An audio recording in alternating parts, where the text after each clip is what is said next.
Սխալվել թե չսխալվել, որն է հոգեպես ավելի ազնիվ։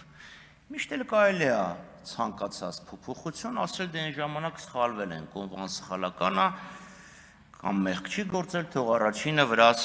քար գցի։ Դե կան իրական պատճառներ, կան գեղեցիկ պատճառներ, սխալվելու պատճառը իհարկե շատ գեղեցիկ է հնչում։ Երեք մեռելոց էր, 2 օր առաջ զատիկ էր, բա պետք է ներենք։ Շուրջ չկա տենց բան, պատահական այս մարդիկ, որ ոչ թե պատահական, իրանք հասկանում են, որ իրանց գնացքն արդեն մեկնել է, գնչուին ճակատագիրը բախտը բացել է, եւ հիմա անգել են փրփուրներից են կախվում։ Մինասյան արծիվը ճիշտն է, Ջորջ, ձեր անցյալ ընտրությունների պլակատները մենակ ձեր Նիկոլ էր գրած, մենակ մի անուն էր, չկար այլ պլակատներ, որտեղ թիմի այլ անդամներ լինեին, խոստումներ լինեին, միգուցե կար, բայց 10-ից 9 ձեր Նիկոլն էր, գնայի կուսակցությունով, քաղաքացիական պայմանագրով գնայիք, ինչի եք ձեր Նիկոլով գնում, անձնակենտրոն ինչ-որ մի խնդիր է, եւ հիմա Ալեն Սիմոնյանը ստեղ լիներ վերականգներ ձայնս իրավունք։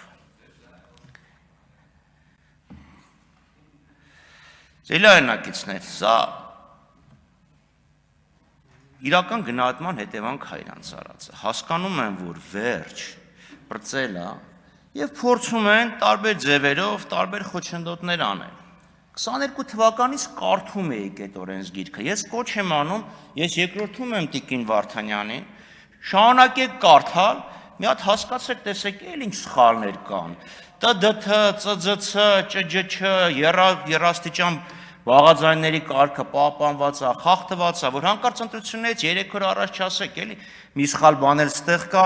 եկեք այս ինչ որ կազմակերպել, այս դաշինքի կամ կուսակցության գրանցումը չեղարկենք։ Ուշ է Տիկին Վարդանյան, ուշ է մշուշ է, ձեր գնացքը գնացել է։